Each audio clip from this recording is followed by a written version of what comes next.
Hi everyone. So actually, I know it's a bit weird with the lighting and everything. So yeah, but I think for those who actually follow my YouTube channel, I know. Okay, I mean, so I'm just not really shaven, but today is actually World Suicide Prevention Day on the 10th of September. Yeah. This day itself, I think, is a very important day because for those who actually have been through any form of emotional, verbal, physical, financial, spiritual, any kind of abuse, especially narcissistic abuse, we all know the effects that this kind of abuse has had on us. Okay, anyway, just let me get up because I don't think it looks very good. Yeah, I'm actually going to bed with that moisturizer on my face, but okay. I just want to talk a little bit more about certain things. Just a very short video, but just want to really talk about it, and then I'll go to bed. And I just hope that after this, that all of us will, come to basically to this whole. Come out of this with a better, understanding of, the kind of situation that I think that our societies are all basically caught in. So I'm not really very organized, but it's actually been my mind so far over the last few days. For those who were not aware, my voice sounds a bit weird because I'm not really speaking very loudly like I used to. Because on Tuesday night I had a choking incident. Yeah. Basically, what happened was that I uh, was actually eating my fish soup at night. I had just come back from my work and everything. It was nice something, and almost like, yeah, into 10, so around 10 p.m. or so I was having some fish soup. But what happened was that I started feeling something weird as the fish just went down my throat, and I think there was something like a piece of fish cartilage or bone that either got stuck or just and it gave me it gave me a very weird feeling. And as a result, I started coughing. I was trying to cough out that fish bone. Okay. Very violently coughing it out, or aggressive coughing it out, and using vomiting. To the point that I think at one point in the phlegm, I started seeing blood. Okay, in the phlegm. Even my mom was so was so shocked, and she thought, oh no, I better accompany him just to make sure that he's okay. And yeah, I went to the hospital. I was in the ambulance, and we called the ambulance and everything. Yeah, I think that at that point in time where I thought, oh, halfway through the thing, what doing choking and coughing, I was like trying to lie down, or I was just bending over, trying to just make sure that weird feeling was gone. And at that point in time, that feeling of choking is like, I didn't really lose consciousness, but it was very painful. And some people will say this is I will ask some people and ask that, this is a near death experience in retrospect. They will say, yeah, this can be considered one of it, and it's very harrowing. And I think at the point in time, I even actually just well, I just like I couldn't speak because it was like I was coughing so violently and vehemently trying to get the bone out. And I remember that when inside I was praying, God, Lord Jesus Christ, have mercy on me. I don't want to die, and I don't want to just lose my life because of one choking and everything. But so for 3 to 4 whole hours after after the ambulance arrived at 10 something at the hospital, uh, I was whisked off into either into a bed, or then subsequently into a wheelchair. There were X-rays. Then like stuff were inserted through both nostrils, like the camera tube, to look at my vocal cords. Yeah.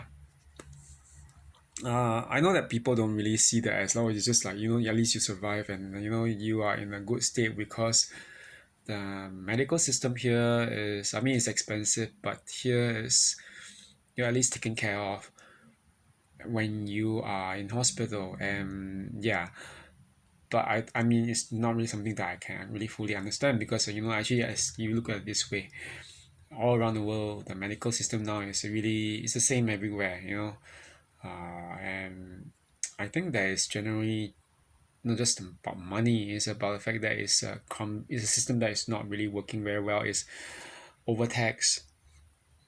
Medical workers are underpaid, and therefore, and they're also understaffed. And with the understaffing, what happens is that people don't get tended to in time. There's always waiting and everything, unless you're very high priority and like a really more case of lot like high fatality and everything. Okay, and in the okay, but back to what that incident, that so-called near-death experience really taught me. Um, that when we talk about abuse and depression, suicide, um, yeah, or the suicidal ideation, a lot of us. I mean, I'm trying to collect my thoughts this in this way. Um, it's not worth it to do anything to hurt ourselves because of a narcissist. They couldn't care less about us. Okay, ultimately, that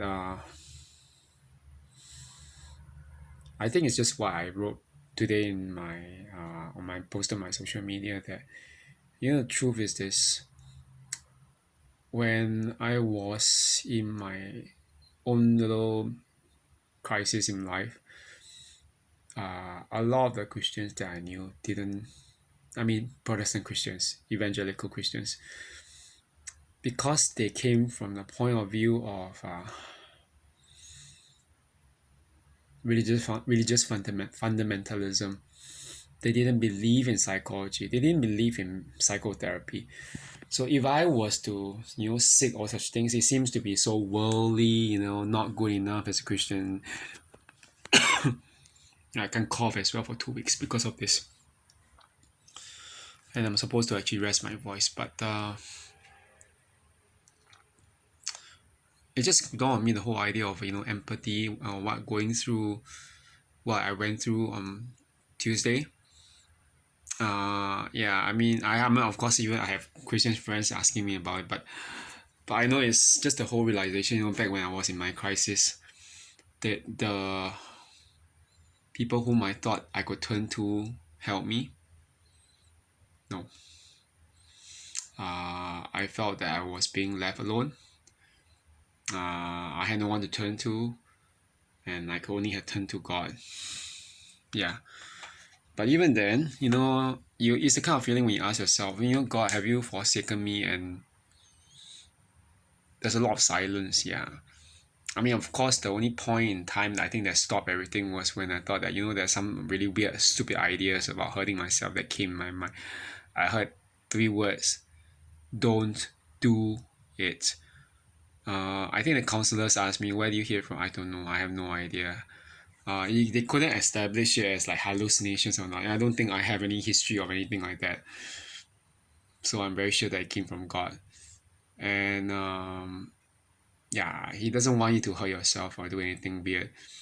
To put yourself in this stage where you can't even heal yourself, HEAL, heal yourself and recover, to live a better life, to thrive. Okay, so as I kind of now I'm these 2 weeks of trying to recover from that choking incident on Tuesday. My voice box muscles are very bruised, as the ENT, ear, nose and throat emergency doctor told me. Yeah, I had to go for like a follow-up, and 2 weeks later, I'm not I'm not very sure what's gonna happen. Just hope there's no infection, you know. They did x-rays and they told me that maybe there's only two possibilities. One, my coughing led to the bone being spat out. Two, the bone just, you know, slided down my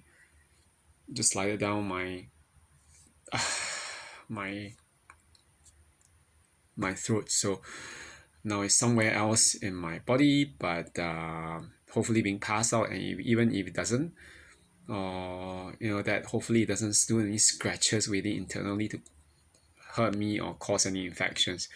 So yeah, the doctor they just tell me to, you know,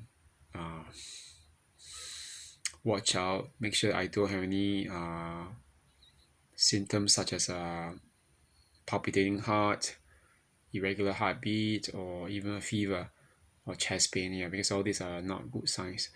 Yeah, I'm praying and asking for recovery, and I still worry about things, you know. Like, I mean, this is one thing that we talk about when we talk about trauma. Okay, I'm gonna talk a little bit more about trauma, because you know the thing is this. I've been talking about it this over and over again. The body keeps the score. You cannot run away from your trauma. You know, cannot run away from your pain. I know that people will say, yeah, but this pain is very unbearable when you're with a narcissist. I think the main thing is this. Our body tries to show it so that it can force us and prompt us to start acting and to face it. If you never face it, you'll always be running, okay? And when you run, it'll show up somewhere else, okay? I think, you know, Sigmund Freud, who's the father of modern day psychology, he had a very, very flawed idea, because he thought that everything was just linked to sexual repression and everything, like the drives. But, you know, as much as this is a very old, outdated model, what he said made some sense in terms of that. You know, the idea that whatever we actually repress, we always come back to haunt us. That's why he called the return of the repressed. Okay, this applies to trauma, and now we have this whole idea that the body keeps the score. The more you try to repair something with some issue, you will return in some part of your body, and that part of the body is telling you where the stress is, where the pain is, telling you to face it, and until you face it, you will not recover, you will not heal from it. Uh, yeah. So, you know, the thing is this. I mean, one friend whom I didn't talk to a long time, and who actually I mean he cut off from himself because he didn't like me talking to him about all this, and he just said, oh, you know, what if he said that a lot of like religion itself, even especially Christianity, has been talking so much about repressing yourself, but um it doesn't really, you know, he said it doesn't really work in the terms of the fact that when you repress yourself so much, you don't face your pain, or you don't even work out your issues, and that leads to the issue becoming worse.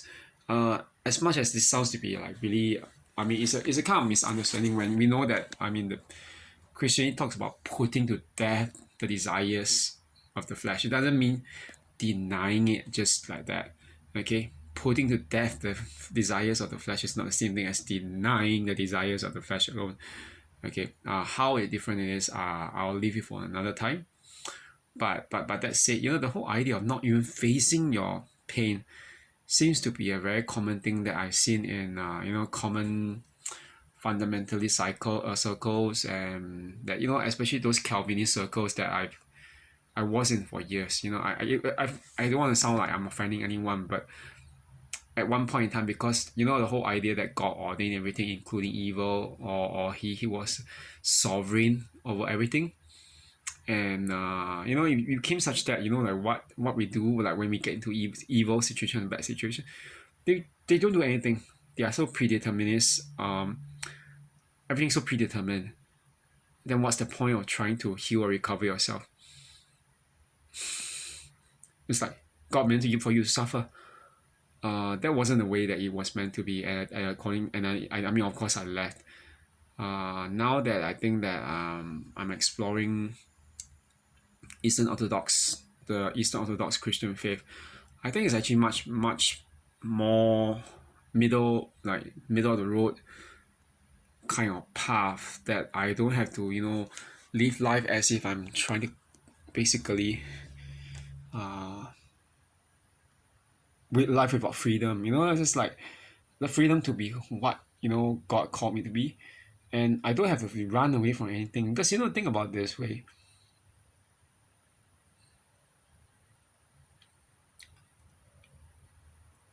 God didn't mean for us. He meant for us to keep on running, running, running, running, running, running, running from what? From ourselves.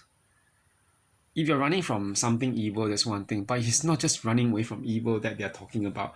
They're talking about running away and refusing to face and anything like trauma, just because they don't believe in it and they don't believe in psychology.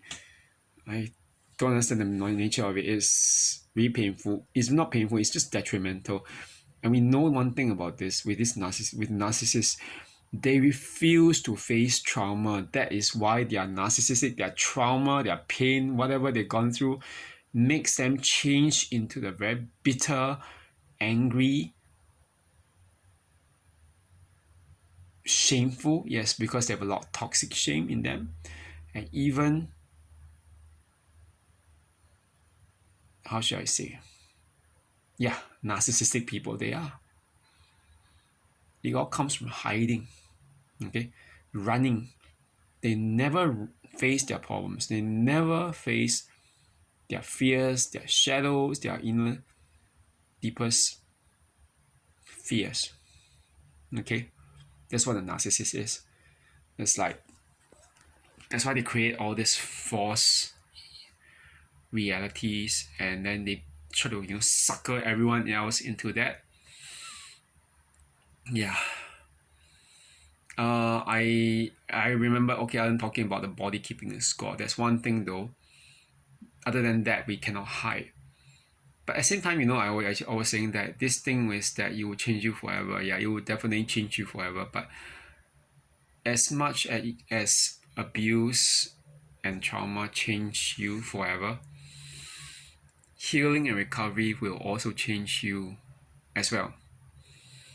So I hope this will actually just sit down well with everyone to remember that, especially in the aftermath of today being World Suicide Prevention Day. Love yourself a little bit more. Please don't ever throw away anything that is precious, especially not your life, over people who don't love you. You think about it this way. I wrote this down in my social media. In case we think that we don't have anyone who loves us or care for us, look behind me. This is the Orthodox icon of Jesus the Good Shepherd.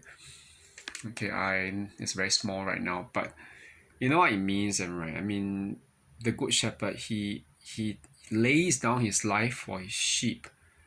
Okay, he takes care of his sheep and those whom he knows, and that's because he loves them. I mean, who does that? He saw people who were hungry. He fed hundreds and hundreds of people with what little there was.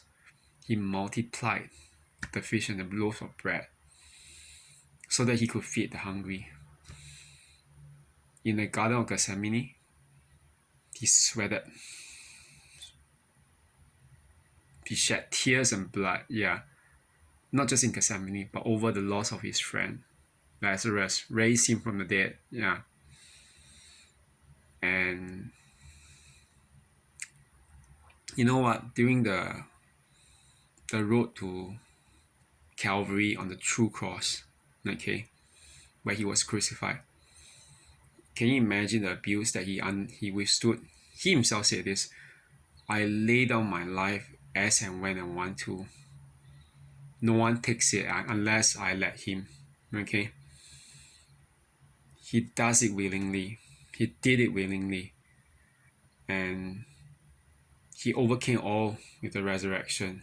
And even, when on the road to Calvary, most people would have died halfway. He didn't. He stayed all the way till the point when all the sins of the world were laid upon him as the sacrifice to God the Father. Okay? I think that's something that no mere man can do. Okay? And then, even after the resurrection, he told his disciples, the apostles, and including the apostles, especially Peter, take care of my sheep, okay? To tend to their spiritual nourishment. And then even those who are not believers, he had also said something to feed, to tend to the goats. Those who were not believers. So, this thing, if he's doing all this thing for us, he's putting everything at stake on the line for us, overcoming it even then with his life, death, by crucifixion, resurrection. Why are we throwing our lives away over wrong people? They don't a narcissist they don't love us, okay? They only want to use us. God is different, okay? So yeah, just treasure our lives, live a life that's more worth it. We should be feeling empowered and free to live a life that we really ought to live, not to waste it, okay, over people who don't love us. Okay, so that's it for today. Okay, have a good one, everyone. Okay, bye bye.